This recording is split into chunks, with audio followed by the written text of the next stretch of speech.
소말리아, 동아프리카에 위치한 이 나라는 국토 면적이 63만 제곱킬로미터로 남한의 6배 크기이며 인도양에서부터 홍해에 이르는 넓은 해안선을 가지고 있습니다. 유럽과 아시아, 아프리카를 연결하는 지정학적 이점으로 인해 한때는 무역국가로서 큰 영향력을 행사하기도 했지만 이후 영국과 이탈리아의 식민지가 되었으며 1960년이 되어서야 간신히 독립을 쟁취할 수 있었습니다. 하지만 소말리아는 독립 이후 제대로 된 중앙정부가 등장하지 못하게 되면서 오랫동안 내전에 휘말리게 되었고 현재까지도 여러 부족 간 극심한 세력 경쟁이 이루어지고 있는 실정입니다. 이렇게 소말리아가 최빈국에 속함에도 불구하고 국제사회가 아직도 이 나라에 관심을 갖는 이유는 바로 아덴만 때문입니다. 수에즈 운하를 통해 지중해와 인도양을 연결하는 데 있어서 모든 선박은 아덴만을 통과해야 하는데 그 규모는 1년에 2만 척이 넘으며 이것은 전세계 물동량의 20%에 해당하는 것입니다. 특히 우리나라는 수출입 규모가 커서 아덴만을 통과하는 전체 선박의 20%가 한국 국적의 선박이기 때문에 이 지역은 우리나라에게 있어서 매우 중요한 무역 항로라고 할 수 있습니다. 소말리아인들은 이러한 아덴만 지역에서 오래전부터 해적행위를 해왔습니다. 이들은 1980년대 이전까지만 하더라도 작은 요트나 어선을 상대로 소규모 해적행위를 해왔는데 1990년대 이후에는 AK-47과 RPG-7 등으로 무장하기 시작했고 지역 해적들 간의 연합작전을 구사하기도 하면서 그 규모를 점차 키워나갔습니다. 이에 따라 우리나라 선박들도 소말리아 해적들에게 선박이 피랍되는 사건이 자주 발생하게 되었는데 1910년에는 16만 톤급 원유 운반선인 사모 드리모가 피랍되었습니다. 이러한 소식을 접하게 된 청해부대 이순신함은 1500km 떨어진 사모 드리모를 향해 출동했지만 해적들은 한국선원 5명과 외국인 선원 19명을 살해하겠다고 위협하며 이순신함의 접근을 거부했습니다. 결국 7개월 동안의 지루한 협상 과정이 시작되었는데 피랍자 가족들과 국내 언론사들의 비난을 이기지 못한 우리 정부는 무려 950만 달러의 비용을 지불하고 나서야 선원들을 돌려받을 수 있었습니다. 상황이 이렇게 되자 소말리아 해적들 사이에서 한국 국적의 선박은 최고의 목표물이 되었습니다. 한국 선박을 피랍하기만 하면 거액의 보상금을 받을 수 있고 해적 본인뿐만 아니라 부족 전체가 큰돈을 벌 수 있다는 소문이 돌기 시작했던 것입니다. 결국 2011년 1월 15일 아랍에미리트 아부다비에서 1만 6천 톤의 화물 제품을 싣고 스리랑카로 향하던 사모 주얼리호가 해적들에게 피랍되었습니다. 이러한 소식을 전해들은 당시 이명박 정부는 다시는 사모 드리모와 같은 전철을 밟지 않겠다고 다짐하고 인근 해역에서 항해 중이던 청해부대 최영함을 급파시켰습니다. 한편 해적들은 사모 주얼리호를 자신들의 항구로 끌고 가려 했지만 석혜균 선장은 여러 차례 기지를 발휘해 함의 속도를 최대한 늦추었습니다. 그는 해적들에게 기관실에 문제가 발생했다고 속여 몇 시간 동안 수리하는 척을 하기도 했고 자이로 스코프를 조작해 함을 지그재그로 주행시키면서 시간을 끌기도 했습니다. 3일 후인 1월 18일 해적들은 사모 주얼리호 부근에 몽골 선박이 지나가는 것을 보고 그 선박도 피랍하려 했습니다. 해적 4명이 보트에 승선해 몽골 선박으로 접근하려는 순간 현장에 도착한 최영함은 그들을 저지하기 위한 작전에 돌입했습니다. 고속단정 2척과 링스 헬기가 위협 사격을 하며 접근을 실시하자 해적들은 갑자기 우리 군을 향해 조준 사격을 가해왔습니다. 이에 고속단정에 타고 있던 검문검색대장 안병주 소령, 관축수 강준 하사, 그리고 링스에 타고 있던 해상저격팀장 김원인 상사가 총상을 입게 되었습니다. 우리 측에서도 즉시 대응 사격을 실시하게 되는데 그 결과 보트에 타고 있던 해적들은 모두 바다에 빠져 실종되었습니다. 1월 21일 미 해군의 P-3C 대잠 초계기가 비행을 하던 중 해적들의 모선이 사모 주얼리호를 향해 접근하고 있다는 사실을 알려주었습니다. 이에 시간이 얼마 남지 않았다고 판단한 최영함 함장 조영주 대령은 부산 해군작전사령부에 전투 배치가 완료되었음을 보고하였고 이명박 대통령의 허락을 받은 김관진 국방장관은 작전의 실행을 지시했습니다. 이렇게 해서 아덴만 여명 작전이 시작되었습니다. 먼저 UDT의 작전 1팀 8명과 작전 2팀 7명이 세척의 고속 단정에 나누어 탑승했고 곧이어 링스 헬기가 최영함에서 이륙했습니다. 3호 주올리오로 접근한 링스는 해적들이 외부와 통신하는 것을 차단하기 위해 함의 레이더와 안테나에 중기관 총으로 사격을 가했습니다.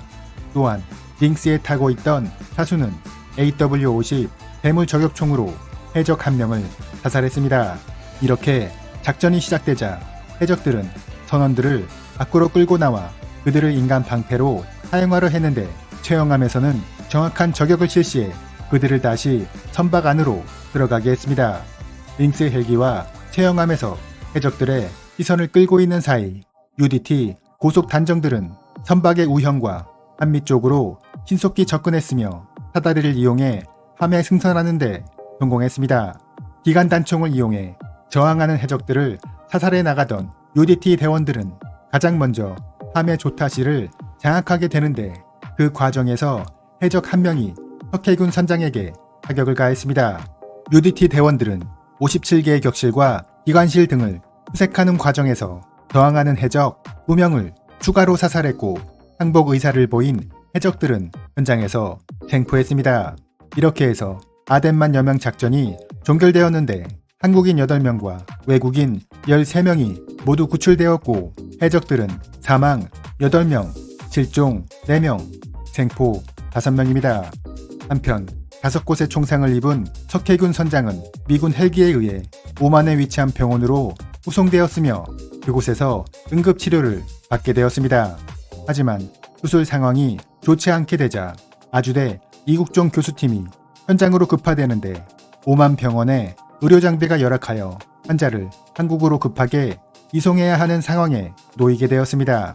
하지만 문제는 에어 앰뷸런스였습니다. 응급 환자를 해외로 이송하기 위해선 전문 장비를 갖춘 에어 앰뷸런스가 필요한데 이 항공기를 급히 섭외하는 것이 쉽지 않았던 것입니다. 어렵게 스위스의 회사가 섭외되었지만 그들이 4억 원에 달하는 계약금을 요구하게 되면서 시간은 또 지체되었습니다. 이러한 상황에서 우리나라 정부의 어느 부처도 선뜻 계약금을 내주겠다고 나서지 않게 되자 이국종 교수는 개인 자격으로 자신이 직접 계약서에 서명해 항공기를 사용할 수 있게 되었습니다. 결국 성남공항을 이용해 한국으로 돌아온 석해군 선장은 이국종 교수의 수술을 받고 간신히 생명을 구할 수 있었습니다. 아덴만 여명 작전에서 생포된 해적 5명은 최영함에 감금되었는데 이들의 신병을 어떻게 처리하느냐가 문제였습니다. 해적들에 대한 처리 방안으로 처음에는 인접국가에 인도하는 방법, 우리나라로 압송하는 방법, 그리고 소말리아에 훈방 조치하는 방법 등이 논의되었습니다. 이에 대해 우리나라 정부는 오만 등 인접국가에 인도하길 원했으나 이들을 받아들이겠다고 나서는 나라가 없고 작전 과정에서 우리 측 부상자가 발생했다는 이유를 들어 결국 우리나라로 압송하게 되었습니다. 해적들은 만 19세에서 24세의 나이였으며 직업은 군인, 학생, 어부, 요리사 등이었습니다. 당시 우리나라에서는 해외에서 발생한 피랍 사건에 대해 국내에서 형사 절차를 진행해 본 적이 없었기 때문에 모든 과정 하나하나에 많은 관심과 논란이 일었습니다. 해적들에게 적용된 제명은 해상 강도 상해죄, 강도살인 미수죄, 특수 공무집행 방해죄 등이었습니다. 이들에 대한 재판이 진행되는 과정에서 가장 문제가 되었던 것은 바로 통역이었습니다. 국내에는 소말리아어를 통역할 수 있는 사람이 없었기 때문에 법원에서는 호주인 선교사를 섭외하게 되는데 그가 소말리아어를 영어로 통역하면 다시 그 영어를 한국어로 통역하는 과정이 필요했습니다. 재판 당일 호주인 통역사가 지각을 하여 시간이 지체되었는데 이에 대해 부산구치소의 교도관이 해적들에게 재판이 지연되었으니 조용히 앉아서 기다려야 한다 라고 소말리아어로 말했습니다. 이를 목격한 재판장은 호주인 통역사를 즉시 해임하고 그 교도관을 새로운 통역자로 선임했습니다.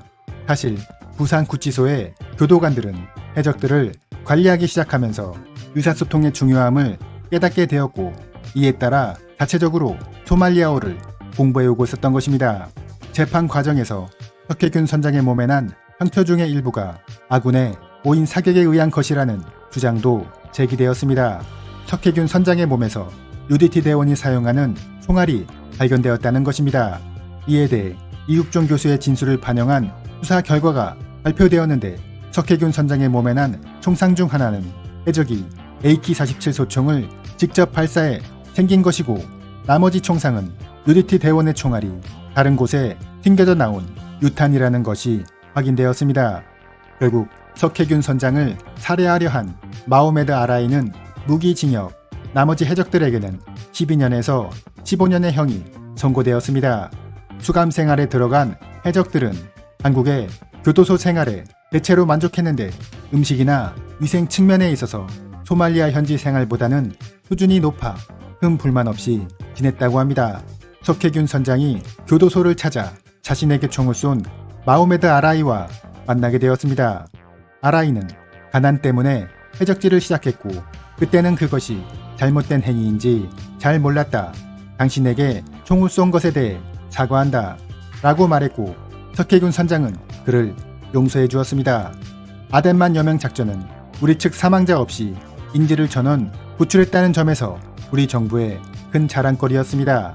하지만 그 과정에서 몇 가지 문제점이 도출되었는데, 그 중에 하나는 언론사의 엠바고 위반입니다.